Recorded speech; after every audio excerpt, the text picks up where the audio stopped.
You're listening to the smartest guys in marketing, the best show on the planet for client businesses to learn about traffic, funnels, sales, conversions, and marketing coolness. Chris and Taylor are the founders of Traffic and Funnels, a digital marketing consultancy helping you get paid clients from cold traffic daily. Now, here are your hosts, Chris and Taylor. Should I start investing first or pay off debt? That's all you, bro. I know you like that. I have a lot of people who ask me for money advice now because I'm very involved in my church and I'm almost in two worlds, right? Like, I think, Chris, you're kind of the same way, where it's like I'm in the business world and then there's like outside of the business where I'm around people who don't have any clue what I do at work. But people have started noticing in the last 2 or 3 years, hey, what do you do?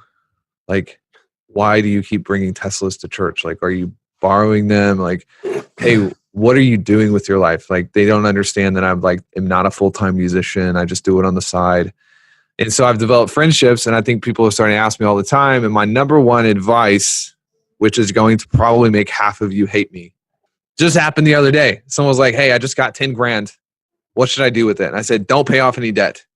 He was like, because we're, as a culture, as a society, we are obsessed with getting out of debt.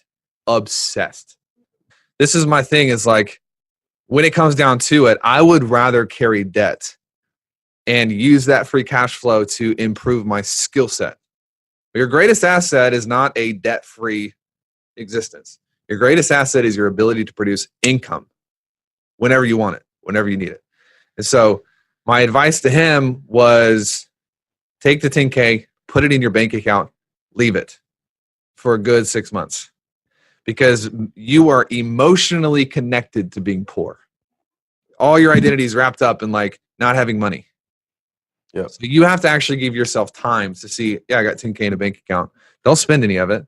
Just leave it there and let your emotions grow out of this attachment to poverty. And what happens is you start thinking like, I'm a person with money, and then I'll tell you what to do to invest it.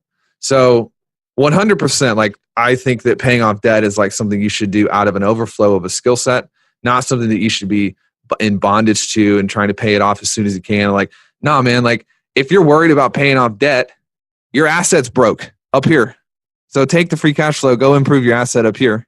And it's like, dude, we have debt right now, and I'm not even worried about it because, like, I can produce income whenever I want. You have thoughts on that? I just think that the whole system and how we've been raised is screwed up. And if you look at billionaires have debt. They leverage, they utilize debts, they utilize other people's money. It's brilliant. You know, what we tend to do, a little insider secret, is, you know, we spend a lot of money on advertising. And so what we'll do is we will use a credit card company's money for 30 days. And then we'll go and we'll use a bank line of credit for another 30 days. Right? We're not going into debt, but we are utilizing other people's money for our own cash flow means. It's brilliant. So I guarantee that probably a lot of you on here have a very unhealthy relationship with money and debt and how to utilize it properly. 100%, bro. That's the side benefit of Client Kit. You end up getting broken by that. Love it. Cool. What is the best way to find your ideal client type, Chris? Comes down to your offer and the solution that your offer provides and who meets that. And again, your toleration, right? What kind of client are you willing to tolerate? How much money are you willing to tolerate for that result? Once you have that and you have clarity on those things, then it makes it a lot easier in regards on how to find your ideal client. So for example, if, you know, I'm a financial advisor, and I just like, oh yeah, I was going to help anybody that has some money with insurance. Right? There's no specificity on that. There's no clarity on that. I don't know who to focus on. Right? But if I say, well, I want someone who, they are retired, they're 60 years or above, they have a minimum of $1 million cash net worth, then I can jump in and figure out what their pains are, what their problems are, what they hate, what they don't want to deal with, what they're terrified of. And then I could build a bridge from where they are to where I'm at in regards to speaking to their belief system and explaining the value that I have to bring to them to help them with all those things that they're dealing with. And then based on that, I would go out and I would do some of our organic stuff that we teach in Client Kit on validating that messaging to that market. Connect with people on Facebook, LinkedIn, email. And then once I get people to respond, they raise their hand, that $1 million net worth person, like, oh yeah, Chris, that's awesome. Let's talk. Right. Then I get credit cards from them. And then I start take that to automation. That's where we have ads. We have some kind of lead magnet. So that was a really, really quick rundown. So how do I know how far to niche it down? How far is too far? Is there such a thing? Yeah, there is such a thing as niching down too far, and it's when you niche yourself out of a market. So our preferred way of niching is actually problem specific. And I think that this might shift over the next coming, few years and go full circle. But there for a while, it was like the smart, cool, hip thing to do to be industry specific in terms of niche. So you have Dan Kennedy who's selling programs for chiropractors, programs for dentists, programs. It's the same program, but he's just niching it into different industries. I think we did that out. Like we kind of burned it. And now it's more like problem specific. So people who really have a tough time getting leads, you might have multiple different industries in that, but it's the same problem. Yeah. And so I think if you niche into like problem and industry, you're probably a little too far.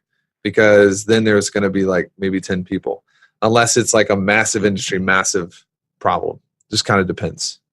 It also depends on just their response, right? Like for me, in regards to a paid ads guy, typically my goal is to do minimum work, and we call it minimum viability.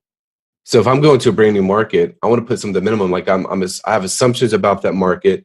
Hopefully, I've talked to people, I've inquired, I've questioned people to get some kind of data. I go to market, it might be a video on Facebook, and hopefully my goal is I'm going to get people to respond. If not, I'll measure, I'll tweak, and I'll adjust, and I'll go back to market and get some kind of response to build on top of. And you just want to get to that as quick as possible and get to a path of collecting credit cards over and over and over again, right? And we basically call that cream on the top. And as the market develops, as you have a lot of other competitors seeing that you're successful, as we have, even just people that have seen what we've done successfully and have stolen a lot of our stuff, ripped us off, try to do the same thing as us because they think it's easy. We have to tweak and we have to innovate and we have to adjust. All right. Why do you keep investing in Tesla? All right. I'll tell you why I keep investing in Tesla.